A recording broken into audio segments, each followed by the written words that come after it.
এই কোর্সে আমরা দেখব যে জাভা এফেক্টস কিভাবে ইনস্টল করতে হয়, কিভাবে সেটআপ করতে হয় এবং জাভা এফেক্টস দিয়ে একটা ছোটখাটো প্রজেক্ট বানিয়ে এর বেসিক গুলো দেখানোর চেষ্টা করব। তো শুরুতেই আমাদেরকে জাভা এফেক্টস ব্যবহার করার জন্য যেকোনো একটা আইডি ইনস্টল করতে হবে। সেক্ষেত্রে আমরা ইন্টেলিজে আইডিয়া ইউজ করব। তো গুগলে সেটা সার্চ করলে আমরা ডাউনলোড অপশন পেয়ে যাবো। সেখান থেকে আমাদেরকে উইন্ডোজের জন্য exe ফাইলটা ডাউনলোড করতে হবে। এর পাশাপাশি আমরা সিন বিল্ডার নামে একটা সফটওয়্যার ইউজ করব। সেটার কাজ কি সেটা একটু পরেই আমরা বুঝতে পারবো। তো সিন বিল্ডার গুগলে সার্চ করলে প্রথম যে লিঙ্কটা আসবে সেখানে গিয়ে আমরা যদি ডাউনলোড নামে ক্লিক করি তাহলে আবার সিন বিল্ডারের ইনস্টলারটা ডাউনলোড হয়ে যাবে। তো আমার কাছে অলরেডি এই দুটো ডাউনলোড করা আছে। আমরা সেখান থেকে সেটাকে ইনস্টল করে ফেলি। প্রথমেই ইন্টেলিজে আইডিয়াটাকে ইনস্টল করি।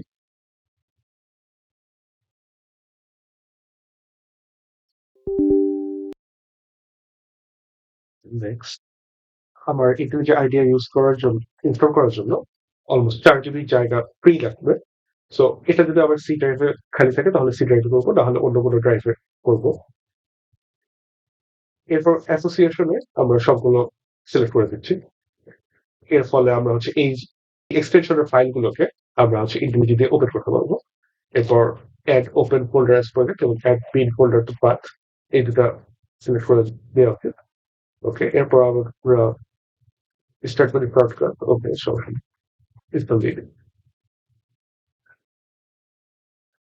এটা ইনস্টল হতে সময় লাগবে, তো আমরা সামনে একটু ফাস্ট ফরওয়ার্ড করে দিই। ওকে, আমাদের ইনস্টলেশন প্রসেস ডান। আমরা ফিনিশে ক্লিক করে দিই। এরপর আমরা সিম বিল্ডারটিকেও ইনস্টল করে ফেলি। Next accept. সো আবার এই লোকেশনে সিম বিল্ডার ইনস্টল হবে। আমরা লোকেশনটা চাইলে বড় রাখতে পারি, কারণ এটা আমাদের ইন্টেলিজেন্টে ইউজ করার সময় লোকেশনটি প্রয়োজন হবে। তবে যদি বড় নাও থাকে তাহলে সেটা কিভাবে করা যায় আমরা দেখেন। তো ইনস্টল করে ফেলা যায়। সিম বিল্ডার ইনস্টল হয়ে গিয়েছে। আমরা ফিনিশে ক্লিক করি। তো আমরা ইন্টেলিজেন্ট আইডিয়াটা ওপেন করবো।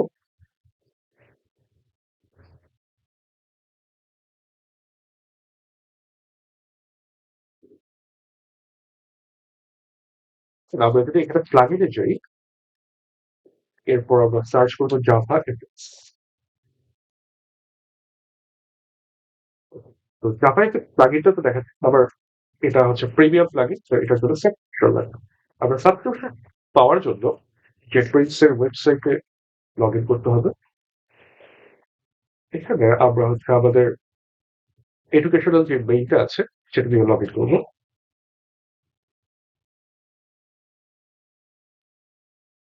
এডুকেশনাল মেইল দিয়ে লগ ইন করলে দেখা যাচ্ছে আমার অলরেডি এডুকেশনাল প্যাক লাইসেন্স নেওয়া আছে।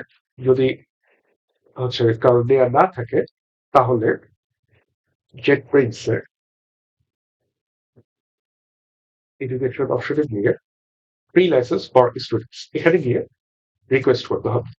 তো আমরা যদি রিকোয়েস্ট করে যাই আমাদেরকে খুবই সিম্পল একটা ফর্ম ফিল আপ করতে হবে। কিছু ইনফরমেশন আছে, এগুলো দিয়ে আমি যদি অ্যাপ্লাই করি তাহলে ইনস্ট্যান্ট আমাকে হচ্ছে ফ্রি লাইসেন্সটা দিয়ে দেওয়া হবে। তো আমার কাছে ফ্রি লাইসেন্স অলরেডি আছে, তাহলে এখানে আমাকে সেটা অ্যাক্টিভেট করতে হবে। অ্যাক্টিভেটে ক্লিক করার পর আমাকে দেখাচ্ছে যে এই যে আমার লাইসেন্সটা পেয়ে গেছে, সো এটা অ্যাক্টিভ করে।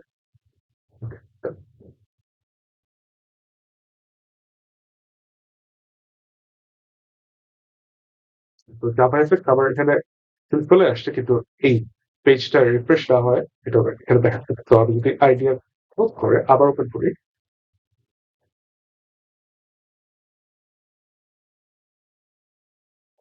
this time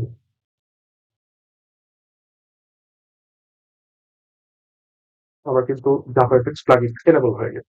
আচ্ছা, এটা এনেবল করার কারণ হচ্ছে আমি যদি এখন নিউ প্রজেক্টে যাই, আমি বাম পাশে নিচে জেনারেটরসে অনেকগুলো অপশন দেখতে পাবো। আমি যদি জাভা এফএক্স প্লাগইনটা না থাকতো তাহলে এই কোনো অপশনই দেখাতো না, আমাকে শুধু উপরের 4টা অপশন দেখাতো।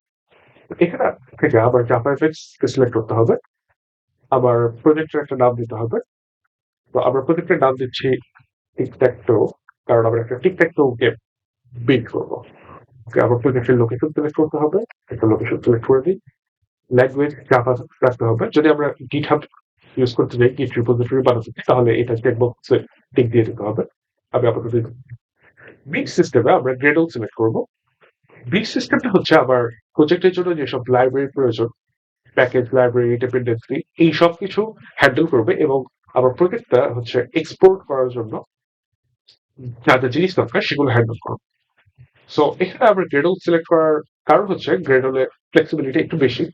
আর আমরা যেহেতু ইউনিভার্সিটি প্রজেক্ট করতেছি, সো এখানে এক্সপেরিমেন্টাল অনেক কিছু করবো, সেসব ক্ষেত্রে গ্রেডল কিছুটা সুবিধাজনক। আচ্ছা, গ্রুপের ক্ষেত্রে আমি যে কোনো একটা নাম দিতে পারি, এটা অ্যাকচুয়ালি কোম্পানির নাম বোঝায়।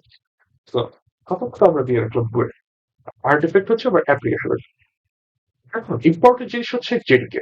জেডিকে তে আমরা নর্মালি ওপেন জেডিকে ইউজ করি নর্মাল জাভা কাজের জন্য, কিন্তু আমরা জাভা এফএক্স এর প্রজেক্ট করার জন্য বেলসফট লাইব্রেরিকে ইউজ করব। বেলসফট লাইব্রেরিতে জাভা এফএক্স লাইব্রেরিটা ইনক্লুডেড আছে।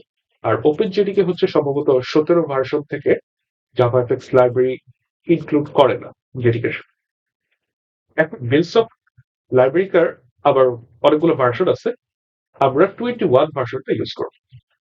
তো যদি হচ্ছে তোমার পিসিতে জেডিকেটে ডাউনলোড করা না থাকে, তাহলে ডাউনলোড জেডিকেতে গিয়ে ভার্সন সিলেক্ট করতে হবে 21, এরপর ভেন্টরে লিখতে হবে বেলসফট, তাহলে দেখা যাবে এই যে অপশন চলে আসছে।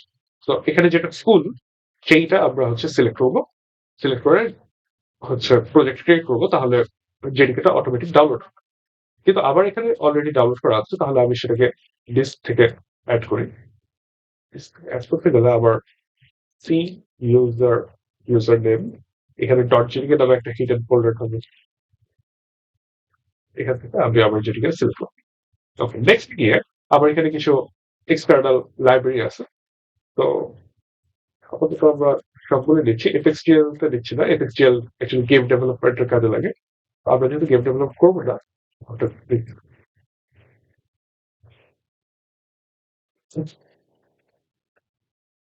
সো আমাদের প্রজেক্ট বিল্ড হয়ে গেছে। আমরা নিচে যদি দেখি, এখানে আমাদের গ্রেডল হচ্ছে প্রজেক্টটা রেডি করার জন্য যা যা জিনিস ডাউনলোড করা এবং ইম্পোর্ট করা দরকার সেগুলো করে ফেলছে। তো এই জায়গায় যদি তোমার হচ্ছে জেডিকে ডাউনলোড না থাকে, তাহলে সেটাও ডাউনলোড হইতো। সেক্ষেত্রে আমাদের একটু ওয়েট করতে হবে, ডাউনলোড হতে মোটামুটি ভালোই সময় লাগে।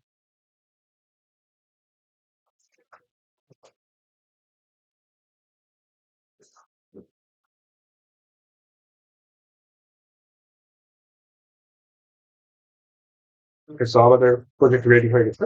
এখন যদি আমি প্রজেক্টটা রান করি, তাহলে দেখবো যে আমার একটা এক্সাম্পল দেয়া আছে অলরেডি। এই বাটনে ক্লিক করলে একটা লেখা, এটা হচ্ছে জাস্ট ইন্ট্রোডাক্টরি টেক্সট। ওকে, এখন আমাদের হচ্ছে এখানে কিছু উপর ফাইল দেখা যাচ্ছে। বিল্ড ফাইলটাতে আবার লাইব্রেরি বিল্ড করার জন্য সব লাইব্রেরি এবং ডিপেন্ডেন্সি দরকার, সেগুলো হচ্ছে লিস্ট করা আছে। এটা আমাদের লাগবে না। আমাদের মেইন কাজ হবে এই দুটো ফাইলে, আর বাকি দুটো ফাইলেরও মিনিং আছে, সেটা আমরা সামনে ডিসকাস করবো। তার আগে আমরা সিন বিল্ডার অ্যাড করে নিই।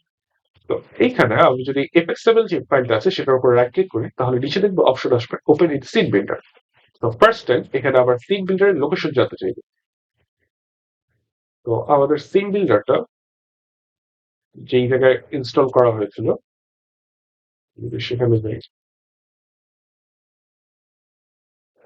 গিয়ে এই যে ডট ইএক্সি, এইটা আবার সিলেক্ট করা লাগবে। সিলেক্ট করলে আমরা এখন দেখবো যে আমার এফএক্সএমএল ফাইলটা সিন বিল্ডার ওপেন হবে। অলরাইট, তো সিন বিল্ডার হচ্ছে একটা ড্র্যাগ এন্ড ড্রপ এডিটর। এখান থেকে আমরা হচ্ছে আবার প্রজেক্টের ইউআইটা খুব ইজিলি ডিজাইন করতে পারবো। আর আমরা লজিক হচ্ছে জাভা দিয়ে হ্যান্ডেল করবো। ওকে, এখন যদি তুমি সিন বিল্ডারের লোকেশন ভুলে যাও, তাহলে জাস্ট হোম ওপেন করে এখানে সিন বিল্ডার সার্চ করতে হবে, এরপর ওপেন ফাইল লোকেশন। ওকে, তো এইটা কিন্তু অ্যাকচুয়ালি ইএক্সি ফাইল না, এটা হচ্ছে একটা শর্ট। তো এইটাতে আবার যদি রাইট ক্লিক করে আমি ওপেন ফাইল লোকেশন দিই, তাহলে আবার যেই লোকেশন নিয়ে যাবে এটা হচ্ছে আমার ইএক্সি ফাইল। তো এই যে আমি উপরের লোকেশনটা এখন দেখি। আর যদি কোনো কারণে সিন বিল্ডারের এই লোকেশনটাতে ভুল কিছু সিলেক্ট করে ফেলো, তাহলে পরের বার প্রম্পট দিবে না নতুন করা, তখন দেখাবে এরর। সো সেটা ফিক্স করার জন্য খুব ইজিলি সেটিংসে যেতে হবে, গিয়ে লিখতে হবে সিন বিল্ডার জাভা এফএক্স। এইখানে যে লোকেশনটা আছে এটা তুমি চেঞ্জ করে দিলে, সিন বিল্ডারের লোকেশনে চেঞ্জ করে দিলে জাস্ট হয়ে যাবে। ওকে, সো আবার জাভা এফএক্স এর বেসিক সেট আপ শেষ। আমরা নেক্সট ভিডিওতে দেখবো যে জাভা এফএক্স এর এই ফাইলগুলো দিয়ে কি বোঝাচ্ছে, এবং আমরা আমাদের প্রজেক্টের কাজ শুরু করবো।